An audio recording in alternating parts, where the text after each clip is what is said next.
আমার কিন্তু মেইন একটা অ্যাকাউন্ট ছিল যেটা কিনা ব্যান হয়ে যায়। হ্যাঁ, এখন আমি এই বড আইডি নিয়ে গেমে আসলাম। আরে এই আইডিতে বন্ধু ইনভাইট করে। হ্যালো হ্যালো বন্ধু। কি রে বন্ধু, কি অবস্থা তোর? তোর তো এখন গেমে দেখাই যায় না। তুই কি গেম খেলা ছাইড়া দিছ? না রে বন্ধু, এসব কিছুই না, শুধুমাত্র। আরে কি শুধুমাত্র? আর তোর মেইন অ্যাকাউন্ট কই? তুই বড় আইডিতে কি করস? আরে বন্ধু আর বলিস না রে, আমার শখের অ্যাকাউন্টটা ব্যান হয়ে গেছে, তাই তো এখন আর গেম খেলা হয় না। আরে কি রে, তুই বড় আইডি নিয়ে আমার গ্রুপে কি করস? নে শালা কিক খা।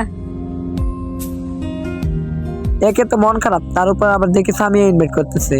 হ্যালো হ্যালো সামিয়া, কিছু বলবা? ভাইয়া শুনলাম তোমার আইডি নাকি ব্যান হয়ে গেছে, কথাটা কি সত্যি? একবার বলো তো। হরে সত্যি? কিছু মনে করো না ভাইয়া, কিক খাও। সাকিব আবার ইনভাইট করতেছে কেন? সাকিব আবার কি বলবে?